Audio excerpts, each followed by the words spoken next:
Vous avez 32 ans et vous vous intéressez de près au bien-être des dirigeants d'entreprise. Tout à fait. Sous quelle forme?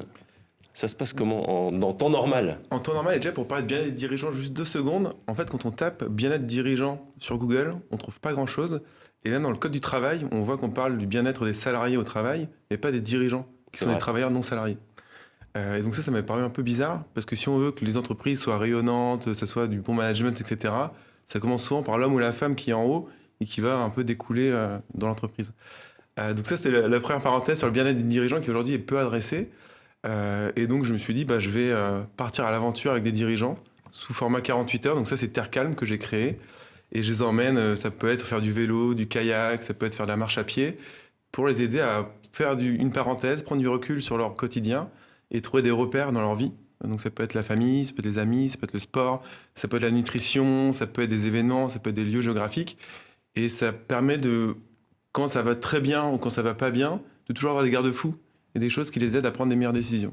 Donc c'est ce temps qu'ils prennent pour eux, là, pour le coup, ça les amène forcément à réfléchir et à prendre des décisions autres par la suite, par exemple. Enfin, il y a des vrais coups de prise de conscience. En fait, c'est se rendre compte que dans votre passé, par exemple, avant d'être ici, vous avez fait des études, vous avez grandi dans certains endroits, et peut-être que vous avez perdu de vue un ami ou une amie, ou vous avez peut-être vécu à tel endroit dans telle ville. Là, vous êtes dans votre émission, vous rencontrez, tout va très vite, et vous avez oublié peut-être tout le chemin que vous avez parcouru, ce qui vous a permis de grandir, etc. Et donc, effectivement, je vois des personnes qui viennent, ils savent pas trop ce qu'ils viennent chercher au départ, ils repartent des 48 heures en se disant j'ai envie de faire ça, ça et ça. Et après, je les suis dans le temps pour voir est-ce que ils vont rencontrer ces personnes-là, est-ce qu'ils vont revivre ces expériences-là, comment ça se passe dans leur entreprise aussi. Et oui, c'est des belles histoires, des belles rencontres. Et alors du coup, fort de cette expérience, vous vous êtes lancé un défi. Ouais. Quel est ce défi? Et en fait, je me suis rendu compte que, donc moi je dis aux dirigeants, sortez de votre quotidien pendant 48 heures, mais moi-même, qu'est-ce que je fais pour faire la même chose? Et donc je me suis dit, je vais faire une pause, et je vais partir 3 mois sur la route, en Solex, rencontrer des dirigeants de l'Ouest, donc Bretagne, Normandie, Pays de la Loire. Et donc chaque mardi, je vais rencontrer un dirigeant, petite entreprise, grande entreprise, homme, femme, jeune, vieux, peu importe. Mais ouais, je vais aller les rencontrer. Et vous partez demain? Demain, ouais, tout à fait. Pour 3 mois? Pour 3 mois. Et comment vous les avez contactées, ces entreprises-là? Alors je sais, j'ai une petite idée, parce qu'on en a parlé quand même un petit peu avant. Exactement. Une jolie carte postale, là. Voilà, très simple. Il y avait un petit mot, alors celle-là est vierge, mais il y avait un tout petit mot derrière qui faisait quoi, 3-4 lignes? Le petit mot qu'on peut voir à l'écran, là, qui était celui-là, Voilà. et que j'écrivais à la main à chaque fois. Donc j'écrivais avec mes plus belles majuscules comme en CP. Et en fait, l'idée, c'était de prendre le temps de prendre contact avec des personnes pour pouvoir aller les rencontrer. Et donc, en gros, j'ai envoyé ça à des gens que je ne connaissais pas. Et une semaine après, j'ai eu une première personne qui m'a appelé, qui me dit j'ai reçu votre carte postale, on peut se voir, ok. Puis un deuxième, un troisième. Et donc, au tout départ, pour tout dire, c'est que je pensais le faire à vélo. Donc, je me suis beaucoup entraîné à vélo, puis je fais un peu de triathlon, etc. Puis quand j'ai eu un premier oui, qui est à Vannes, ensuite à Brest et ensuite à Cherbourg, je me suis dit, ça fait beaucoup à vélo. Et donc, c'est de là où est parti le Solex, en fait. Voilà. D'accord. Parce que y a quand même... c'est marrant, moi, ça m'étonne. La première chose qui m'étonnait, c'est que les gens répondent à une carte postale. Donc, ils ont dû aller se renseigner sur ce qu'était Terre Calme, j'imagine. Et ils ont relevé le défi, finalement. Ça, c'est chouette, déjà, rien que ça. Ouais. J'étais surpris, ouais. J'étais surpris que les gens répondent. Au départ, j'ai fait ça en rentrant de vacances l'été dernier. Il y a beaucoup qui ont répondu?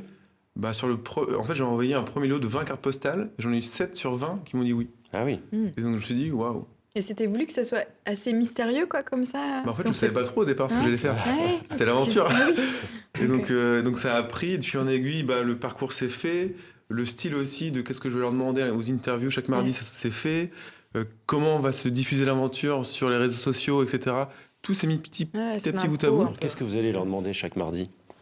Et en fait, moi, ce qui m'importe, c'est pas de parler de l'entreprise en termes de métier ou de secteur d'activité, même si on en parlera quand même un peu, parce que c'est leur quotidien, mais c'est de savoir qui ils sont derrière le statut de dirigeant, qui est l'homme, qui est la femme derrière, sa famille, ses passions, ses peurs, ses craintes, ses joies, voilà. Donc c'est mettre ça en avant. Ouais. Donc vous allez même parfois, vous avez même eu des invitations à passer la soirée avec eux, voire même la nuit, non? Exactement, j'ai un dirigeant qui m'a dit, parce que c'est au fin fond, un truc un peu perdu, il m'a dit tu pourras rester pour le barbecue, tu passeras la nuit même 2 jours si tu veux, donc ouais. Donc finalement vous arrivez, c'est un peu des fois, pas la roue de secours, mais finalement il est bien content d'avoir une bulle d'air qui débarque chez lui a priori. Ça va lui Ouais, permettre et surtout il sait que sur ce temps-là, il va pouvoir se poser et réfléchir. Ouais, et puis ils ont pu voir aussi par le passé, j'avais déjà fait des interviews écrites ou en podcast aussi. Et donc on voit un peu le style, où ce qui m'intéresse, c'est vraiment la personne, c'est poser des questions. Et c'est pareil pour le petit détail aussi, pourquoi les gens m'ont répondu, c'est que j'avais les timbres du Petit Prince, qui est une collection spéciale de la Poste. Et donc je pense que ça a aidé aussi les dirigeants quand ils reçoivent ça, c'est sympathique, c'est un peu enfantin. Et c'est pour ça, je pense que les gens ont pas mal répondu. Le Solex, vous avez dit, c'est arrivé après, parce que Ouais. vous étiez parti pour le vélo. Donc il y a une histoire autour de ce Solex aussi. L'histoire elle est longue, je pourrais prendre des heures. Pour faire simple, En 30 secondes. 30 secondes, c'est parti. En fait, non, j'ai rejoint un groupe sur Facebook de passionnés de Solex.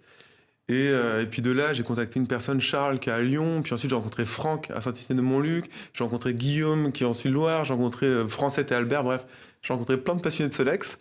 Et tout ça pour acheter un Solex qui a été retapé à neuf par un artisan à Château-Thébault, donc Vintage Connection. Vous serez samedi, c'est ça? Samedi, exactement. Donc, d'ailleurs, j'en profite pour le dire, il fait ses portes ouvertes le samedi 9 avril, donc ce samedi. Donc j'y serai et ça sera un moment sympathique. Et donc justement, donc j'ai rencontré tous ces gens-là. Le Solex date de 1968, donc là on peut le voir qu'il est harnaché pour le voyage. Et donc Il y a une petite préparation avec le Solex, parce que vous étiez adepte déjà? J'en ai déjà fait en vacances en Bretagne avec des amis. Puis ma mère en a fait aussi quand elle était plus jeune, donc je connaissais un peu l'idée. Mais de l'idée à faire 1500 2000 km, et voilà. Donc vous allez avoir toute une communauté derrière vous, c'est ça? Ouais, exactement, l'idée. exactement. Vous avez donné un nom à cette aventure?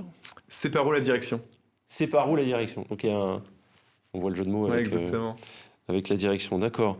Donc vous partez demain, vous terminez à quelle époque à peu près on pourra vous suivre? Ouais, je finis fin juin, donc c'est vraiment début avril, fin juin. On peut me suivre sur Instagram et sur LinkedIn. Donc les deux réseaux où je partagerai des contenus différents. LinkedIn, c'est pour les interviews de dirigeants, les citations, tout ce qui est retranscription de pourquoi je fais ça. Et Instagram, c'est plus pour les off. Donc si je crève en Solex, les rencontres, si je vois, je ne veux pas dire ce que fait notre invité à droite, mais si je le rencontre sur le chemin, on verra ça sur Instagram. Il a un camion ambulant, un bistrot ambulant dans le Maine-et-Loire, on l'a dit tout à l'heure, Simon. Et on va le voir juste après, effectivement. Donc ça va être des rencontres qui se font comme ça sur ce plateau et c'est génial. Merci beaucoup, bon courage pour votre aventure. Merci. On va suivre ça de près, évidemment.